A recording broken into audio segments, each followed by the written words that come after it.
las 7:19, continuamos en A Tiempo. Y otra de las noticias de estos últimos días que ha generado reacciones es la decisión, la resolución de la Superintendencia de Bancos. De hecho, fue la última firmada por Antonio Morales antes de pasar a ser, a partir de ayer, ministro de Comercio, que se dice que se autorizó a la banca a prestar el 30%, en bolívares, el 30% del equivalente a sus depósitos en dólares, hasta un 30%. Esta información, bueno, no es muy fácil de explicar. Hay gente que señalaba, bueno, era mejor ir por la relajación, la disminución del encaje legal. Pero dejemos que sea el experto que está con nosotros en este momento vía Zoom. Es que me confundí con su apellido, que es Gabasut por Zoom. Luis Enrique Gabasut, economista, investigador en ciencias sociales. ¿Cómo estás, Luis Enrique?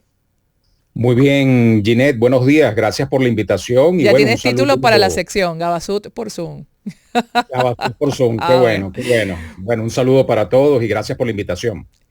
¿Pudieras explicarnos a la audiencia un poco más esta decisión de la Sudeban, que la banca puede prestar hasta un 30% del equivalente a sus depósitos en divisas? Es decir, presta en bolívares contra divisas. ¿Cómo es esto? Bueno, sí, dependiendo de las captaciones que tenga la banca en divisas, puede prestar, pero no directamente las divisas, sino su equivalente en bolívares al tipo de cambio vigente en el momento de realizarse el préstamo y siempre tomando en consideración que son préstamos que están indexados también al tipo de cambio, ¿no? O sea, al proceso inflacionario. Entonces, es una manera de autorizar a la banca a disponer de los recursos en divisas que captan, pero a través de la creación de bolívares, o sea, multiplicación secundaria. De esta manera, equivale prácticamente a una flexibilización, como si se hubiese hecho también una flexibilización del encaje legal, porque en definitiva, cualquiera de estas medidas lo que se traduce es en la posibilidad de la banca de expandir el crédito en la economía nacional, es decir, la creación secundaria o multiplicación secundaria del dinero en circulación, lo que a su vez evidentemente, aparte de favorecer las actividades productivas, porque, bueno, pues hay mayor acceso al financiamiento, al crédito en la economía, sin embargo, siempre tiene también un correlato inflacionario importante por la expansión secundaria de la masa monetaria. Ahora lo que has dicho es clave, ¿no? Porque quizás a las personas, por supuesto, la gente tiene que documentarse antes de pedir un crédito, pero cuando ven que le van a prestar en bolívares, cree que las tasas no va a ser indexada a la movilización del tipo de cambio. Eso es muy importante, que sepan que ese dinero es en bolívares, pero que debe ser pagado correlativo a la cotización del dólar. Correcto. Y esto sobre todo es importante que lo sepa la ciudadanía común en el Claro. caso de que la cartera crediticia se oriente al crédito al consumo y al crédito comercial, ¿no? Bueno, de hecho el comportamiento de la cartera de crédito el año pasado, desde la flexibilización que hubo a principios de año, febrero, del encaje legal, que pasó de un 85% a un 73%, el comportamiento que se observa es una expansión del crédito comercial y al consumo. Prácticamente no hubo expansión del crédito manufacturero, es decir, productivo propiamente dicho, ni, bueno, pero sí hubo un importante efecto en la cartera agrícola, que para mí es muy significativo, y en el caso de los emprendimientos pequeños, microemprendimientos, que también es muy importante para la población en general. Pero es importante que el que solicita un crédito al consumo, que es la población en general, el hogar venezolano, pues tome muy en cuenta de que debe devolver este crédito indexado al tipo de cambio. En la medida en que se va depreciando la moneda, va aumentando el valor de la divisa, pues en esa misma medida lo que Aumenta su tienes que deuda. retribuir en intereses a la banca va aumentando mucho más, ¿no? Eso es muy importante a la hora de planificar y saber si es conveniente o no tomar un crédito como este.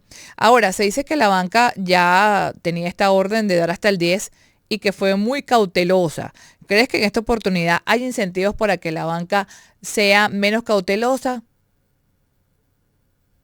No, la banca tiene un comportamiento que depende mucho, digamos, el sector bancario en general está muy disminuido en Venezuela, no es uno de los sectores que quizás se ha visto más afectado por la crisis económica.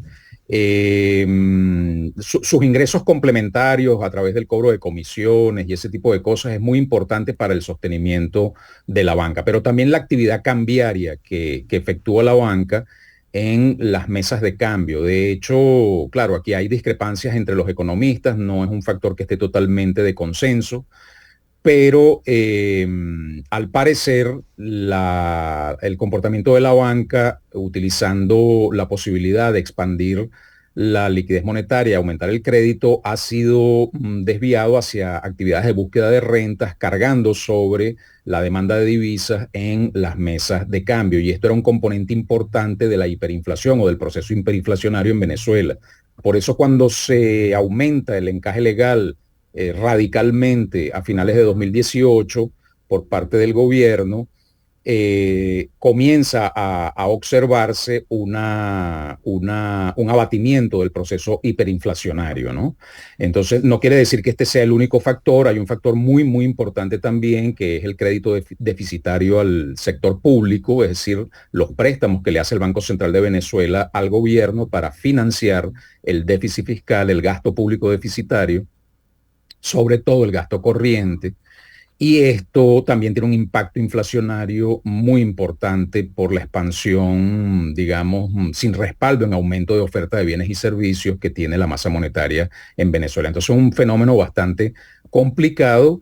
Yo pienso que la banca con esta medida puede, digamos, tener la posibilidad legal de expandir un poco la cartera crediticia y ojalá que esto sea hacia sectores productivos, hacia inversión, o se traduzca finalmente en inversión productiva y no meramente en un crédito al consumo que finalmente termine ejerciendo presión hacia la elevación de precios más que hacia el aumento de los volúmenes de producción de bienes y servicios en la economía. Claro, en dos platos, dicho de manera sencilla, en los últimos meses o el último año, cuando hubo un poco más de estabilidad en el tipo de cambio, una de las razones que argumentas tú y otros economistas es que, bueno, que ese crédito que se podía dar, mucho o poco, no iba para ser convertido en dólares, no iba a ser para, lo recibías y lo cambiabas en dólares, sino para una actividad productiva, sino no se entregaba. Yo creo que en realidad no se entregó suficiente ese 10%.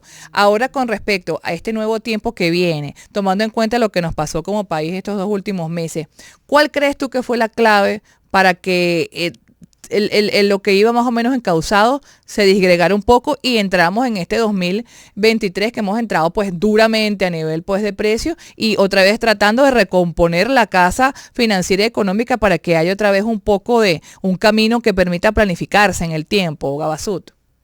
Sí, Ginette, yo pienso que hubo un conjunto de factores que interactuaron en el proceso inflacionario que hemos observado y depreciacionista en los últimos meses, ¿no?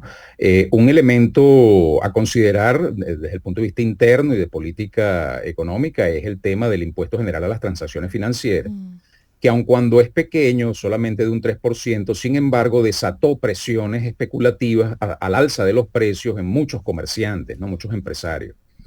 Que valiéndose de la instauración de este impuesto y el desconocimiento de la población, pues aprovecharon para elevar los precios en su momento. Esto surtió un efecto evidentemente inflacionario. También tenemos lo que ya mencionábamos de la relajación del encaje legal de un 85% a un 73%, que aun cuando pudiera pensarse o estimarse que tuvo poco impacto en la multiplicación secundaria, sin embargo, hubo una expansión de la liquidez y eso evidentemente también tiene un efecto inflacionario. Y el financiamiento del déficit del sector público también es muy importante, sobre todo cuando el Estado intenta aumentar, digamos, su gasto corriente, es decir, sueldos, salarios de empleados públicos. Recordemos que el empleado público es muy numeroso en Venezuela. Nosotros tenemos una población económicamente activa de alrededor de 13 millones de personas y 4 millones de personas o más son empleados del sector público,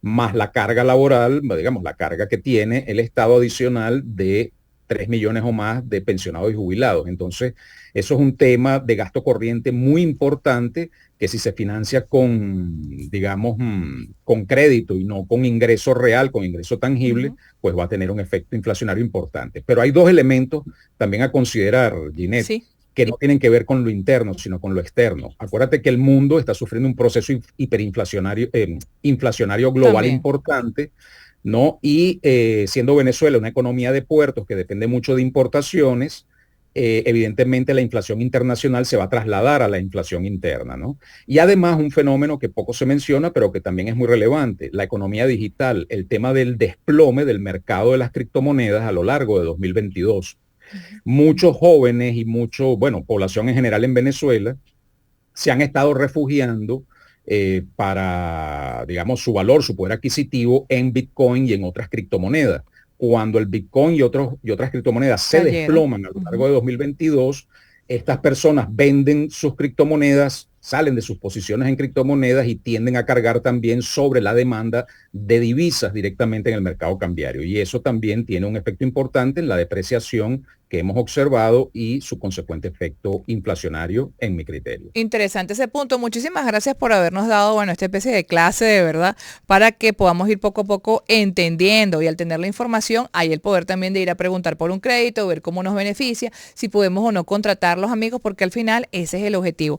Muchísimas gracias a Luis Enrique Gabasud, que ha estado por Zoom, economista investigador en ciencias sociales. Con esta información vamos a una nueva pausa en A Tiempo.